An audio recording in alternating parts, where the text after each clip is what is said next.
Bahay muna tayo guys. Maraming gawain. Kailangan paggagawin ng ating mga naiwang mga gawain ng ilang araw dito sa bahay. Ayun, katatapos po namin kumain, katatapos ko ring mag-urong at maghahanda na naman ako ng aming mag-iihaw ako ng tilapia ngayon guys. Namiss ko ang tilapia. Si nanay, syempre as usual, andun sa harap ng TV. Ganyan lang po ang ano ni nanay. Mag-enjoy po siya sa harap ng TV. Ang tayo lang niya dyan guys, iihi. Pag yung tinawag ng kalikasan, niya lang ang tayo niya. Hayaan po natin mag-enjoy si nanay. Ay, kahirap alisin yung ano neto. Wait lang. Wait lang po. Ayan.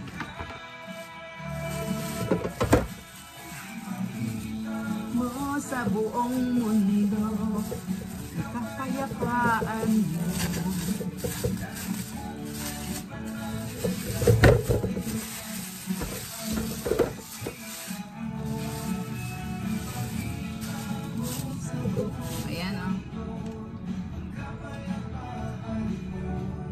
Apat na piraso po ito. Tagdadalawa kami ni nanay. Pero hindi ko alam kung basta dalawa lang, tag-isa lang kami yung iihaw ko. Yung dalawa, the rest, is sasabawan ko na lang. Ayan guys. Wait lang. Ayun, natapos na yung ano ni nanay. Dahil mabait tayo at mahinahon sa pakikitungo sa iba, napapakilos silang maglingkod sa Diyos. Natutuhan natin ngayon na habang nakikita natin natutupad ang mga hula, lalo tayong nagtitiwala kay Jehovah. Magtitiwala rin ang iba kay Jehovah kung mangangaral tayo gamit ng mga bagong hul. Nagtitiwala tayo na pinapahalagahan ni Jehovah ang mga sakripisyo natin para unahin ang kaharian. At nagtitiwala tayo na tutuparin ang aalisin ko lang rito ay yung pagbuhay ito. Press na press po ito. Ang video postcard natin ngayon ay mula sa isang bansa sa Southeast Asia, ang Malaysia. Maraming iba't ibang makikita dito. May tahimik na mga kabukiran, abalang syudad, masukal na kagubatan, at nakaka-represkong baybayin. Nahanap ko yung ano, yung gunting. Gaya ng mga pygmy elephant, wait lang po proboscis monkey, at rhinoceros hornbill. May iba't ibang etnikong grupo sa Malaysia. Iba-iba ang paraan ng pananamit nila, at masasarap na pagkain. So, yung ano nito, yung hasang nito at yung bituka is para kay Melay. Na itatag ang unang kongregasyon doon, may ilang misyonero na nagdaraos ng 15 Bible study kada buwan. Marami pa rin natatagpo ang interesado o mga kapatid. Ang average na Bible study ng mahigit 5,000 mamamahayag dito ay halos isa bawat mamamahayag. Maraming Bible study ang itinaraos sa magkakatabing bahay. Malapit sa katubigan, nakapatong ang mga bahay nito sa mahahabang kahoy o steel. Sinasabi sa Kawikaan 9:3, inutusan ng karunungan ang lingkod niyang babae na pumunta sa mataas na lugar para magkawal. Wait lang Melay ha, ayun na si Melay naghihintay na ng pagkain. Kasi nangangaral sila sa itaas ng mga kinabalu pati sa mga tulay bitin sa kagubatan. Ipinapaabot ng 89 na kapatid sa Camillo Congregation ang kanilang mainit na pag-ibig at pagbati sa inyong lahat. Mula sa World Headquarters ng mga Saksi ni Jehovah, ito ang JW Broadcasting.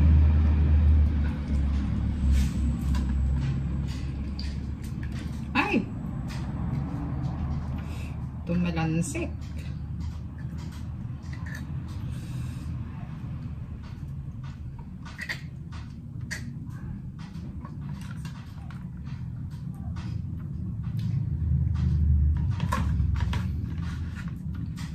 Kahapon naglaba rin po ako guys. So okay na, okay ang mga labahin. Ang ano ko lang ngayon is marain na namang dahon sa dyan sa likod, doon po sa may mangga. So sana makapag ano rin ako mamaya, makapaglinis din ako dyan.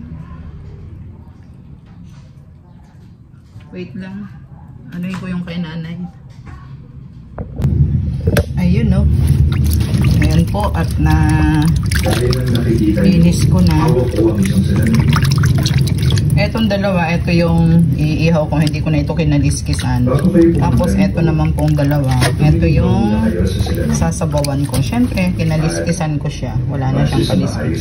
At hinugasan ko na rin siya ng asin para matanggal yung mga ano niya, yung dulas. Dahil ang konseho at bilang ama at ito, Ayan. pinapakita nila itong mabuti. Pero hindi pa rin ganun kalinaw ang mga ito. Gaya ang sabi, Meron din akong nakuhang ano guys. Ito oh, talbos ng kamote. Ang mahal. Sayang talaga, itatanim ko na naman itong mapaghihimayan ko. Itong mga tangkay niya itatanim ko. Kasi tinanggal ko po yung ano eh, yung tanim ko dati dyan. Kasi masyadong makapal. Tapos inuod siya. So magtatanim uli ako ngayon ng bago. Tignan natin siya dyan. Pero ang tumitingin sa Pedro Paulo sa maakay sa kalayaan at mahatid. Wala akong ano guys, wala akong kamatis. Sibuyas lang ang meron ako. Ayaw ko nung lumabas, tinatamad na po akong lumabas. So sibuyas na lang yung ipapalaman ko rito. At least ano siya, lalasa man lang kahit pa paano. Wala talaga akong ano eh, nakakalimutan ko kanina talaga. So magiging sausawan na lang dito, bagong at suka. Diba? Pero si nanay ayaw niya. Sigurado ang sausawan nun, toyo at suka. Hindi lang mga tagapangasiwa at mga Toyo at suka, makakapagpaaninan ng kaluwalhatian ni Jehovah. Kahit mga bata, Sisiksikan natin para kahit pa paano yung lansa ba niya. Ano. Sana luya din ano. Pero sana yung ay, titingin ako dyan sa tanim ko. Yung mura na luya. Unang paraan, niluluwalhati natin ang Diyos na Jehovah kapag nananalangin tayo sa Kanya at kapag umaawit tayo ng mga kingdom song. Isa pa, niluluwalhati rin natin siya kapag kumukuha tayo ng tumpak na kaalaman. Kaya sa 2 Korinto 4:6, ganito ang sinasabi, dahil ang Diyos ang nagsabi, pasikatin ang liwanag mula sa kadiliman. Ayun si nanay guys oh. Ayun si nanay po. Ay, hindi niyo nakikita. Ayun, natakpan na siya nung ano. Mag-CCR sigurado yun. Niluluwalhati natin sa Jehovah sa pamamagitan ng ating pag-awit. Dahil sa liwanag na nakukuha natin sa kamanghamang. Ayan, para makita niyo si nanay. Dito muna ako sa gilid. At naluluwalhati noon ang Diyos na Jehovah. Sala sa lamig, sala sa init si nanay. Konting hangin lang. Ayan, nag-aano siya sa likod niya. Kasi pag nahahanginan yung likod niya, naglalagay na siya ng ano niya, balabal. Para mapanatili natin matinis at makita ang sarili natin kahit sa kapag madilim, wala tayong anumang maaanilan sa salamin. Wala, kundi dilim. Yung salamin mismo, wala itong taglay na anong walatian o liwanag. Kaya napuno ko na ng ano ito, sibuyas. Sibuyas lang. Reflection ng yun ang kaluwalatian ng Diyos na Jehovah.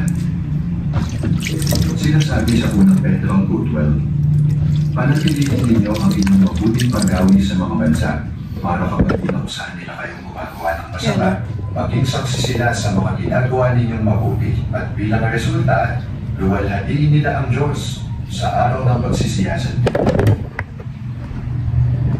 Ayan, kumuha po ako ng ano, ng luyang dilaw. Ayan, sisiksikan ko rin po siya rito para yung bang lasa ng dilaw pumasok dito sa laman ng mga tilapia. Ayan, hihiwain ko na siya guys. Ayan, at nakapagpadingas na po ako ng uling. Iihawan na natin yung dalawang tilapia. Papainitin ko lang muna itong ano natin para wag dumikit. Para wag dumikit. Hello, Melay. Ito na yan mga nasa mukha mo, Melay. May mga peklat ka. Andito yung bodyguard ko. Oh, laging sa tabi. Nangangalabit. Nangangalabit. Ito na yung ating tilapia. Pwede na siguro. Yo.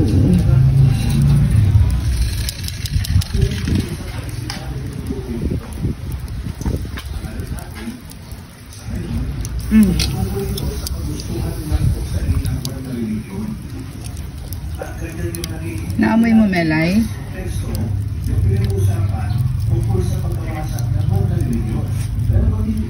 Dilaw, luyang dilaw yung inilagay ko, guys. Yan o, yung mga luyang dilaw. Nanguha ako kanina dyan. Sa tanim ko. Ayun yung gusto kong walisin. Ang dahing dahon.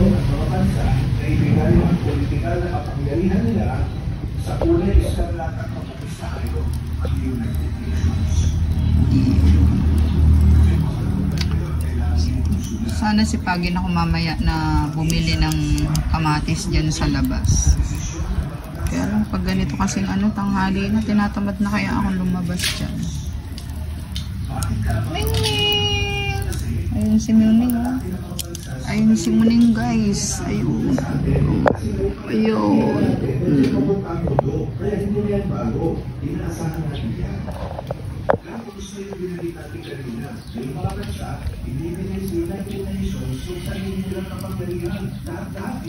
Ayan.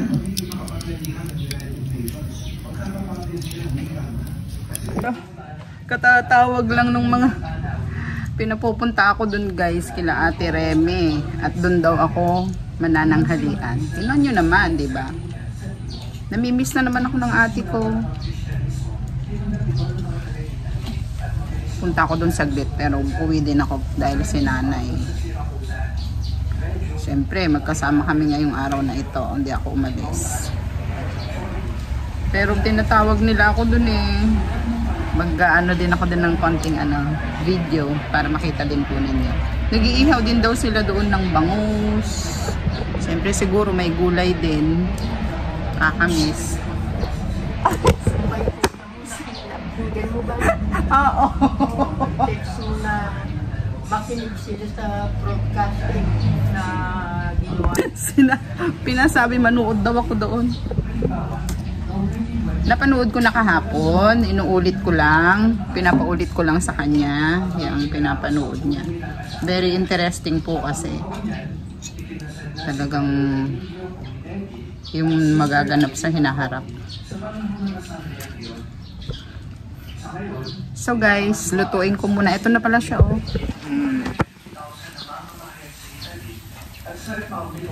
Diba na pa na ko na baliktad. Baliktad ko na siya. Bilis lang kasi dadalawa lang naman ito. Tapos hindi naman masarap kapag sobrang siya, natusta. Wala na siyang juice. Mas maganda yung para ma-juicy pa rin. Yan, luto na yan. Sandali lang siya.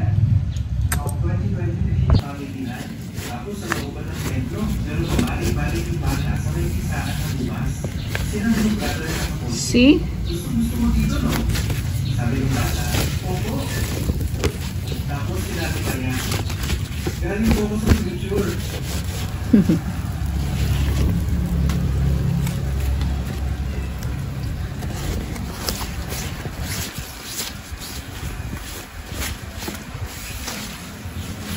Tapos, inilabas ng bata yung cellphone niya at ipinakita sa bata na i-vibe sa cellphone niya. Sabi ng brother, napapansin ko ano yung ganyan hawak yung mga bata. Kaso, ito yung lang sa mga bata. Pero tinulit siya ng bata at sinabi, marami pong nita ang bayo ito dito. Kaya talagang doon na yung bata lalaki. Akala niya, lumalik siya at napupunin sa mga mga bibya. Sigurado pag i-enjoy din kayo kapag nag-tour kayo sa CBC at kung nakapag-tour na kayo, pag i-enjoy ba rin kayong makita ang mga tao ng unang sitio.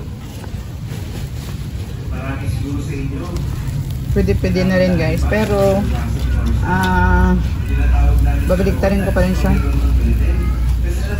Konti po. Kaya bago mag-morning worship, pinag-mention niyo sa German at sinasama naman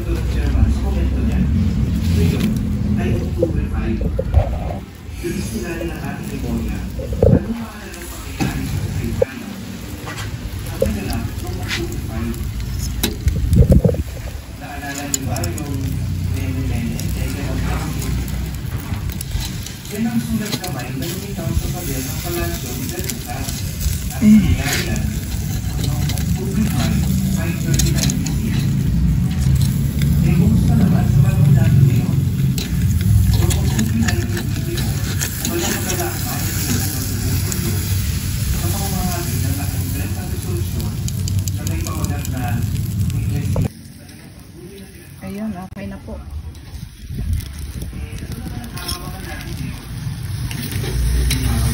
So, maligo na ako dahil pupunta po ako doon. Ayan, handa ko na rin yung pagkain ni nanay. Ayan. Sigurado yan. At meron pang isang sorpresa. Kaya huwag kayong lilipan ng channel. Sa taon na nakakalipas, sa taon ng 1814, pinalabas Ito na ang ating inihaw na tilapia. ang pamagat nito, tutulungan ka ni Jehovah na maging matapang. So, takpan ko muna. Ayan guys, at naligo na ako. Nagmamadali na ako guys. Pinakain ko na rin. Ay, binigyan ko na ng pagkain si nanay. So, see you na lang doon. Nagmamadali sila. Tawag na sila ng tawag sa akin. At kahit sinasalaki tayo ni Satanas at ng masamang sistema, Ay, mali. yung mga ginagawa ni Jehovah, Pupunta na ako. sa Pupunta na. pangalan niya. Yan na yung pagkain Kailangan ni pa rin ang nanay. maraming magagawa Lakas ng para TV. masuportahan ang gawain ko. Ayan na po yung pagkain At sa ni nanay. pagkain Sa ko, banyo magpo-focus ako. tayo sa pangangailangan sa Naku, wala akong payong guys. Ito na lang ang ginamit ko. Nawala yung payong ko. Mamadali, tinatawag na nila ako.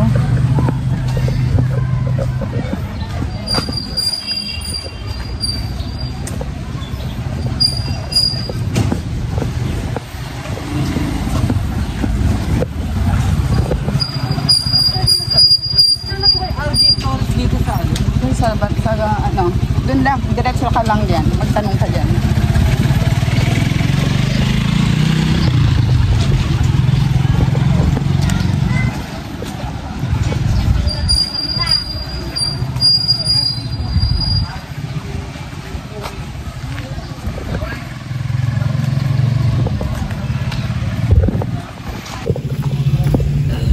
Ay, kalabaw. Graham Bar. Sorry guys, I'm late. Sorry guys.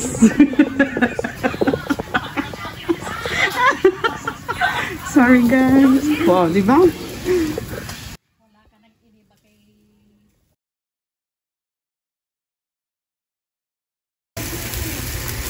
Ayaw ko talaga. Demas. Kasi mo dahil naglag manahimik naman na. Wow. Let's eat. Art nakalugugin niyo. Itin ko wala akong pera. Ano?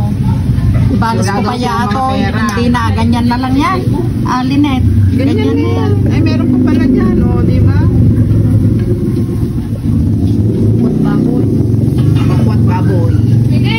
Mga nang. Oo. Kaya mga. Tanggalin mo kayong kamay mo. Ay. Mga ano. Kamay nga.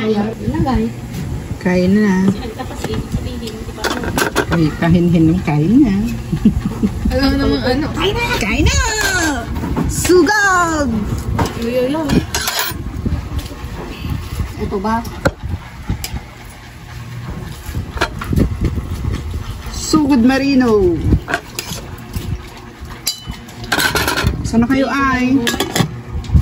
Ang gulay ni Rose. Pinag-swimming pa niya siguro. Baka binabad-babad pa sa ano. Hindi ano, hindi nyo na gusto ito. Ilagay ko sa ilumina. Baka binabad-babad pa sa ano yun. Asin. Ano ba ano natin? Ito, like ko ito. Kala ko kasi naligo na siya. Tito Ilmi kasi. Bakit? Pinabayaan. Magayon! O, tingnan nyo, huwag naman kainin. Hindi ko makita kanina.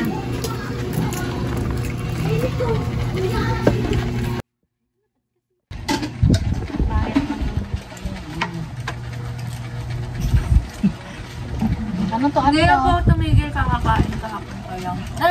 Simula na nandito ako sa kuya ko. Kaya dapat nag-before and after ako eh. Nung bago pumunta dito, tapos ngayon, ano na to, kung gaano kalaki yung tinaba ko. Pero ang alam ko lang, lumaki talaga yung mukha ko. Ganun. Ako talaga malaki na mukha ko. Wala nang pagbabago yan. Yun na yun. Kainan na. Kain po. Nakikain na naman ako sa kapit saan. Yun yun na. Dapat meron tayong challenge. Anong challenge? Anong challenge? Merong maraming pagkain dyan, tapos dapat ubusin. Siniki yung pambato, tingnan mo ubus yan. Ikaw ang pambata ni Ke?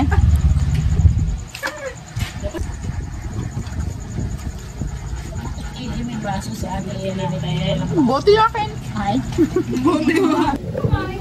Ready na ang pasanggipsal. Ano ba ito? Baby special siomai.